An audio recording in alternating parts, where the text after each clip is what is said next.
We are continuing with our review on the Bible History of the Negro by Richard Alburtus Morrisey. We're at the chapter Crossing the Red Sea. Crossing the Red Sea. A mixed multitude went up also with them, and flocks and herds, even very much cattle. Exodus 12:38. So we're going to have a look at the original ancient Tab Asheret, Nishan Artika, sacred scribal language of God. Exodus, translated into the nearest English equivalent by native-born Aramaic-speaking translator from Bet Narain, Mesopotamia, Victor N. Alexander.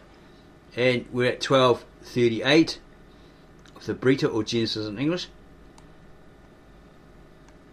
And many who had intermarried with them went up with them. So we're going to go back a bit. And the Lord gave them to be regarded mercifully in the eyes of the Egyptians, and they pressed the Egyptians in requesting them. And the children of Israel gathered their things and left Ramses towards Succoth, 600,000 men on foot, besides everyone else. So here, the translator has translated it as Ramsey was the city.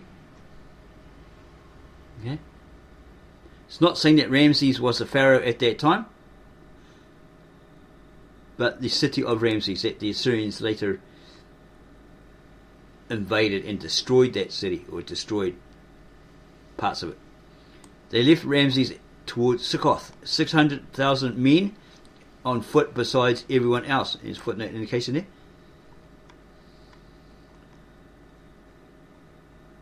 Chapter 37:1. Literal Aramaic idiomatic expression they took up.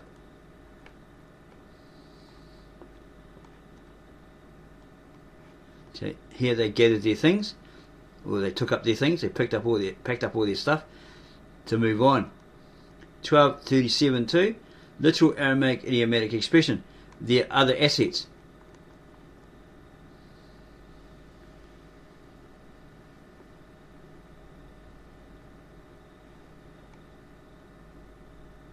So the 6,000 men on foot, besides everyone else, they all took their belongings.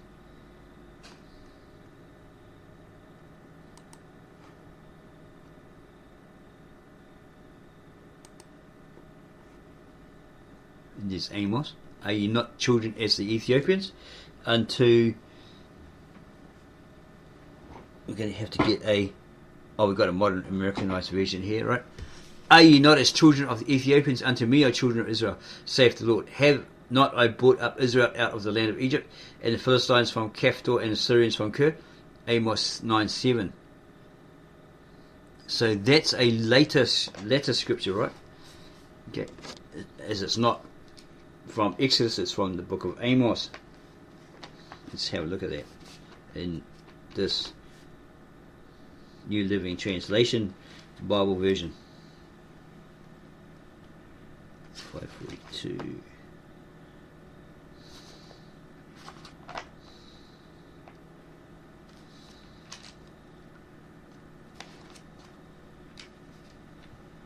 Nine, 7.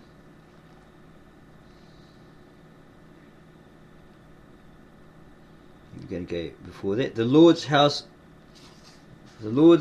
home reaches up to the heavens, while its foundation is on the earth. He draws up water from the oceans and pours it down as rain on the land. The Lord is his name. 7. Are you Israelites more important to me than the Ethiopians? Okay, so I'm not too sure where he's getting his translation from. It looks like the King James, because it looks very Shakespeare speak. But here in your New Living Translation, it says that God asked the Israelites, are you not more important to me than the Ethiopians? And it's really hard to see this fine print. It's really, really small. So what we might do is we might actually drop that one and have a look at another one that's got a bigger. This is smaller. So look at this one. This is just a small. Okay. We will go with the new invented version. Let's have a look for Amos here. Yeah, because sometimes the words are so freaking small, you're going to need 4 pairs of glasses to see it in a giant magnifying glass, etc. Yeah, so Amos. Where's Amos in here? Should be before Micah.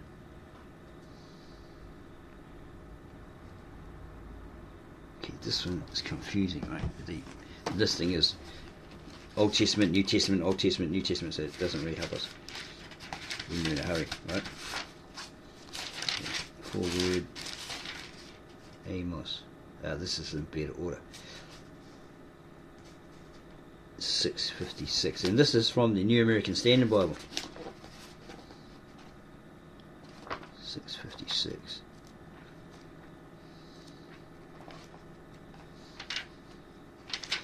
Okay.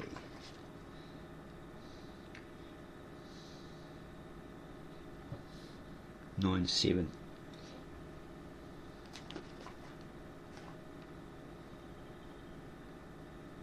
Three.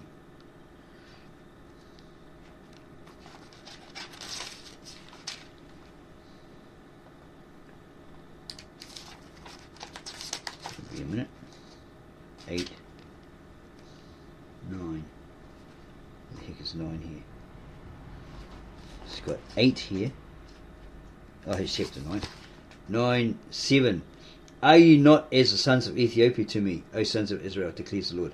Have I not brought up Israel from the land of Egypt? Okay, that's basically saying the same thing as this version, where it's this NLV, or what's this? Yeah, NLT. Really hard to see. It says, are you Israelites more important to me than the Ethiopians? Asked the Lord. I brought Israel out of Egypt, but I also brought the Philistines from Crete and led the Arameans out of Kit.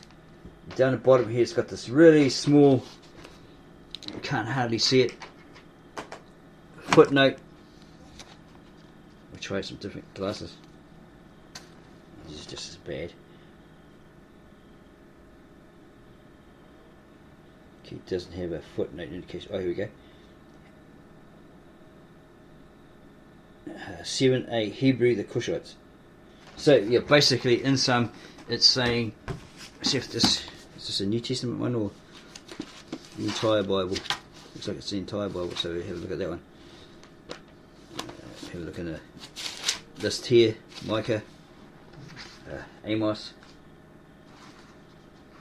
Where's Amos in here? Amos 812. Okay, look at that.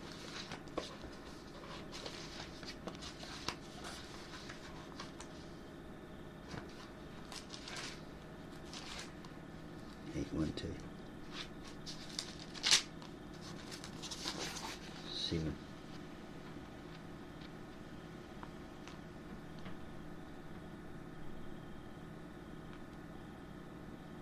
Okay, this basically says the same thing.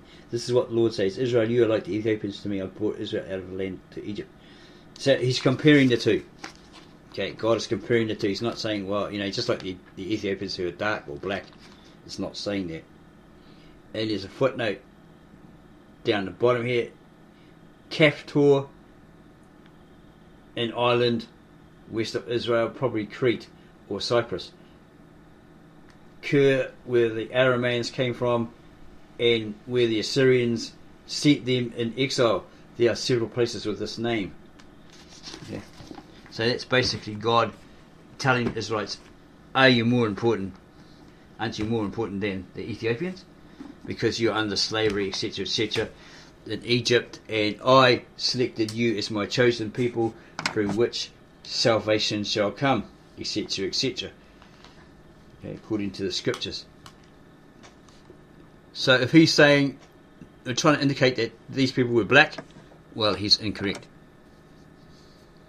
It doesn't say that they were in the scriptures. The Egyptians considered themselves, and the Negroes, the red and the black races, as of one stock, children of the god Horus. Fusset. Okay, so this is the Egyptians. He's relating the Egyptians' perception, conception, perspective of their people, their own people, They were in Egypt, who were obviously light brown, a darker hue, black, etc., etc.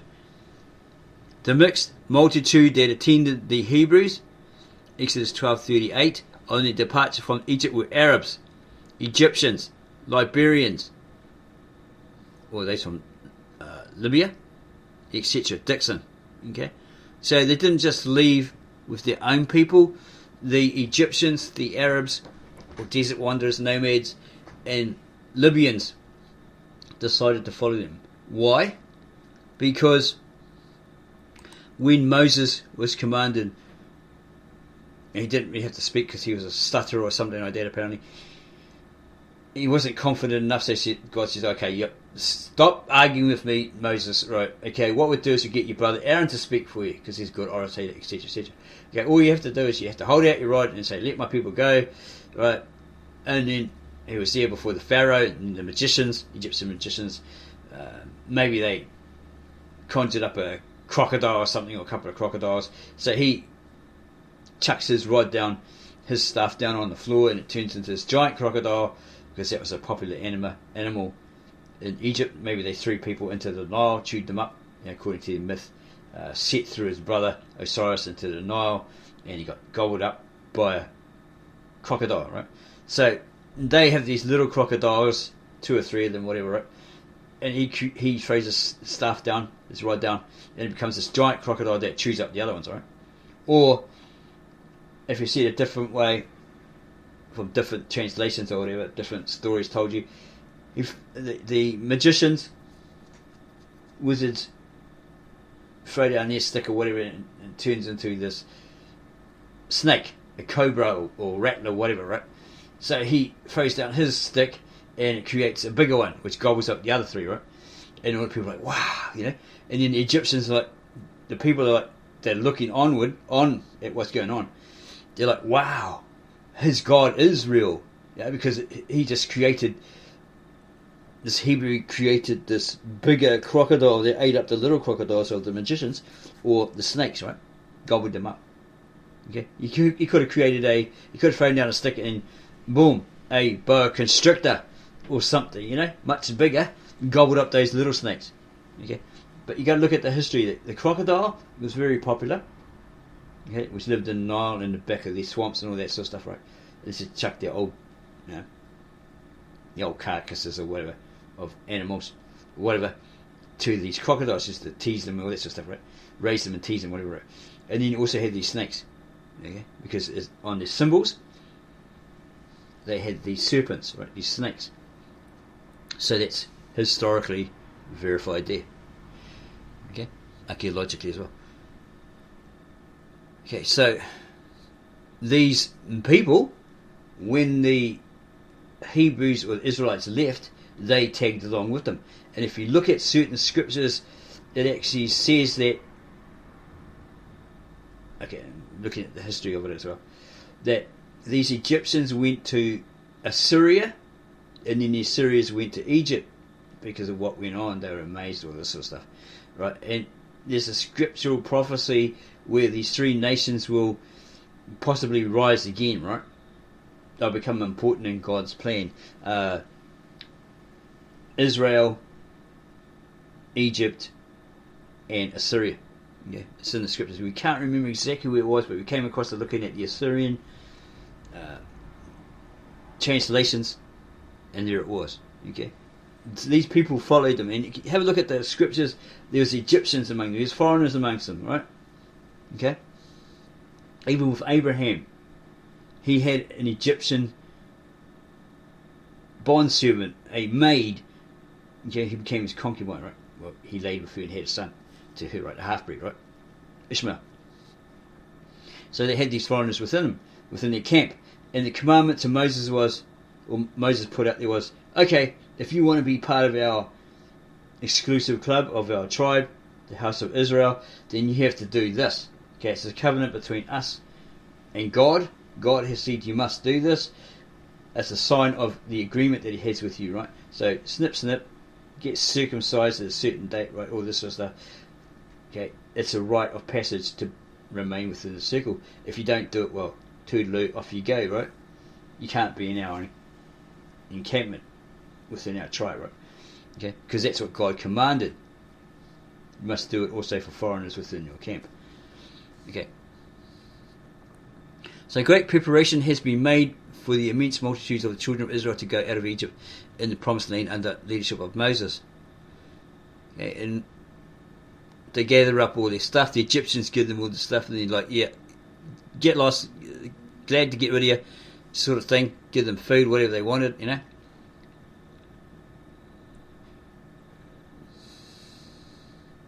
So great was the number of Israelites that they had gone some days before Pharaoh could assemble an army large enough to go into pursuit.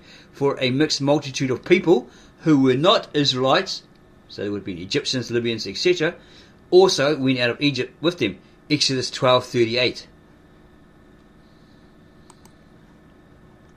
Are we at 12:38? Also many who had intermarried with them went up with them, and many flocks, oxen, and a great number of domesticated animals. So what we've found also is that I think it was Tacitus, the Egyptians saying, well, they're multiplying too much, they're increasing, they'll overrun us, so let's get in there and copulate with their women and outbreed them. Okay, so there would have been these people that probably married or betrothed to Israelites, etc., that left with them because they're part of that particular family, right? Plus others that said, wow, your God is real because we saw what he did with those snakes or those crocodiles, so we're out of here. These Egyptian wizards are not as good as you. You know, your God's more powerful. Our ones are made of wood, stone, whatever. Obviously they didn't do anything, not real. They couldn't stop your God from your crocodile eating up that one, or his snake swallowing, being bigger and swallowing that one, right? So he's all powerful, so we believe in him and we're following you, basically.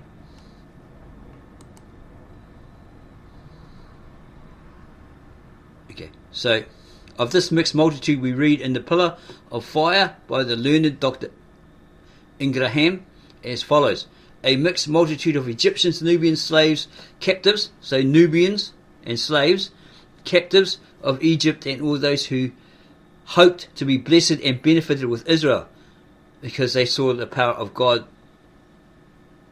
coming through Moses with his crocodile or snake performance, right? Eating up the Egyptian wizards ones, and they were blown away.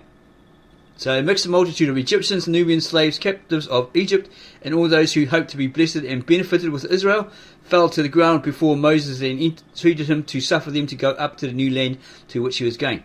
Moses granted them without hesitation their prayer. Those among the Egyptians who had, in obedience to the command of Moses, sprinkled their own doorposts with the lamb of the blood of the lambs, right, escaped like the Israelites, for it was the sign of the blood of obedience alone that the angel of the Lord regarded. On the other hand, several Israelite families saw their firstborn perish because they neglected to obey the command of Moses. They didn't put that blood on the door, right? From avarice or indifference. They're like, nah, we don't agree with that. Or doubt of the intention of God. Nah, he's not going to free us. You know, we've been here so many hundreds of years yet, and he suddenly comes along to free us. Nah, we don't believe that. Or supposing that being Israelites would save their households. Yeah, because they're Israelites, they didn't have to put this blood of the lamb on the door as commanded. We're Israelites, so yeah, God won't kill us. We'll be alright. When the Israelites marched out of Egypt, they did so with no well-determined idea as to what route they would take, being at the time concerned only for their freedom. They've just been liberated. They don't care where they're going. We're out of here, we're free, and relying upon the promise of the Lord to bring them to a land flowing with milk and honey, or abundance. The desert, which lay between Egypt and Canaan, Palestine being the north portion of Arabia. At that time there was no Arabia. It's just a land of nomads wandering the desert regions, right?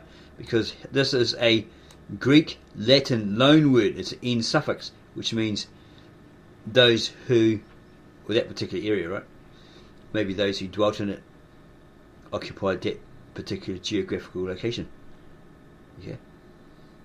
So this is a latter name given to that region. Was called the wilderness through which their route lay. As there were no roads through this dreary country, lest they might lose their way, God sent before them a pillar of cloud by day and a pillar of fire by night. It's a guide, right? Which they were commanded to follow, so they wouldn't fall over in the dark, bang into a giant pile of sand or something, or a rock. They were walking blind in some. When the Israelites were several days' journey from Egypt, God commanded them to pitch camp at Pi-hahiroth, near the northern end of the Red Sea, or the Sea of Reeds. Because archaeologists said, no, not the Red Sea, different location, it's the Sea of Reeds. Okay. Here in the midst of the confusion of the camp, they discovered the army of Pharaoh, or the king, because Pharaoh is like Greek for house of, isn't it? If you define it. Yeah, but that's the term that these Westerners use, right? Coming to overtake them. It was a trying time. The Israelites became panic-stricken, because, oh no, they can't catch up to us, they're going to beat the crap out of us and take us back and we'll be slaves again. Before them was the Red Sea, or the Sea of Reeds, with its threatening waves of destruction and death. On either side of them were the high mountains, behind them Pharaoh's mighty army. They had chariots, horses, etc., right? In this dilemma, the Israelites complained bitterly against Moses, saying, because there were no graves in Egypt, has thou taken us away to die in the wilderness? Or have you taken us, liberated us from Egypt, just to die in the wilderness? Wherefore hast thou dealt thus with us, to carry us forth out of Egypt? And why did you do this thing for us, to carry us out of Egypt, to die in the desert, get killed by them, right, or taken back as slaves? Is this not the word that we did tell thee in Egypt, saying, let us alone that we may serve the Egyptians? That's why a lot of them didn't put the blood of the lamb on there, thinking that Israelites, all that sort of stuff. Some of them probably had the idea, well, it's not so bad here. At least we've got the house we can eat and all that sort of stuff. For it has been better for us to serve the Egyptians than that we should die in the wilderness. That's just a natural human thought and fear, right? Okay, we've been liberated, now we're in the middle of the desert, in the middle of nowhere, no water, no food or something, whatever. We're about to be killed by these, we're overrun by these Egyptians, taken back as slaves. We're afraid, so we're going to start whinging. Exodus 14:11-12. Moses replied to their murmuring by bidding them to fear not, and that they should see the salvation of the Lord, for he would fight for them. And they put their trust in God, right? Because God's the one that really liberated them, but through Moses. When Moses had prayed to God, he was bidden to stretch forth his rod. So they stopped while the Egyptians were a long way off, coming to them, and he prayed to God. He was bidden to stretch forth his rod, or his staff, and divided the waters of the Red Sea, and to order his people to move forward.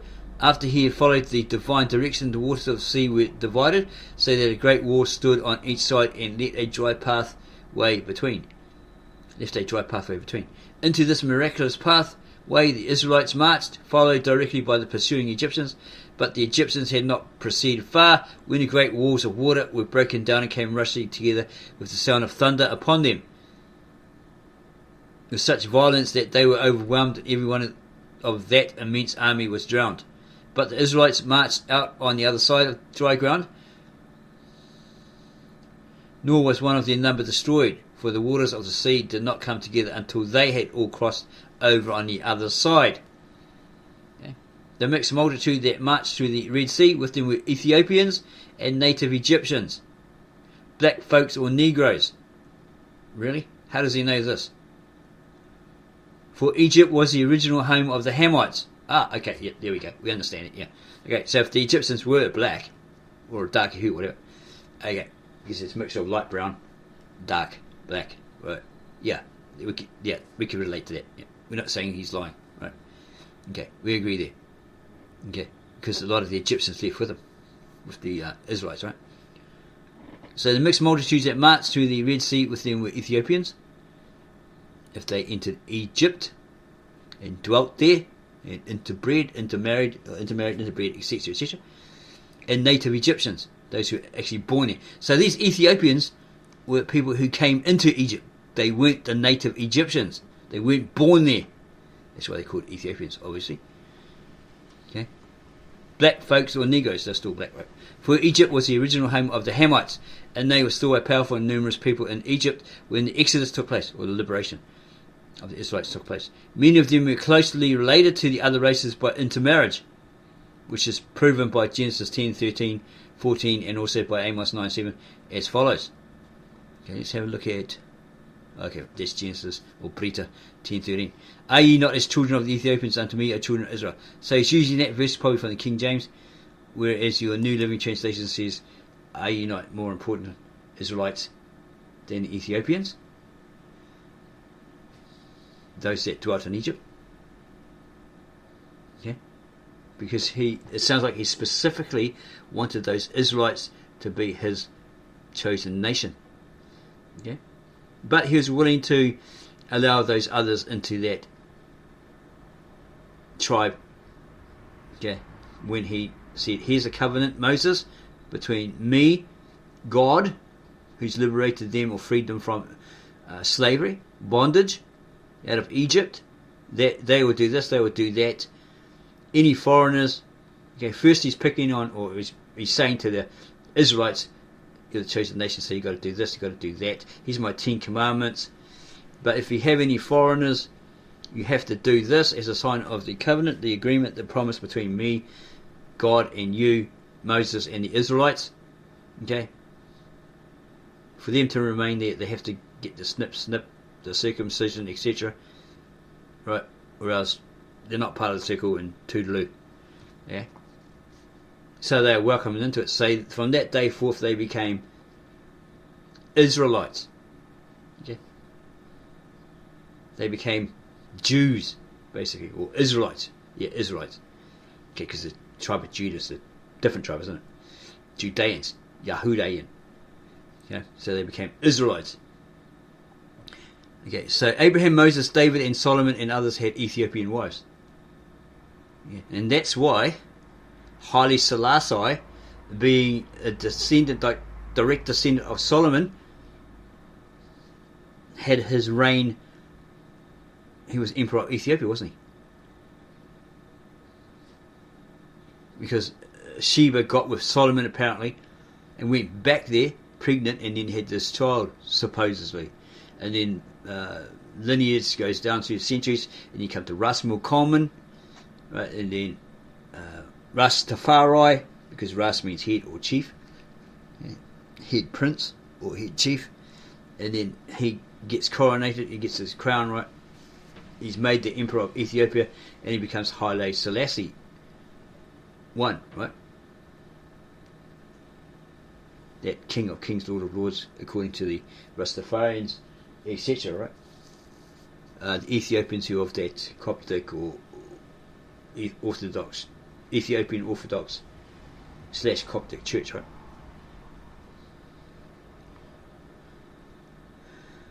Abraham, Moses, David, and Solomon and others had Ethiopian wives, but it doesn't necessarily make them black. Yeah. So all these Hebrew Israelites say, "Oh, Solomon was black. This guy was black. That guy was black."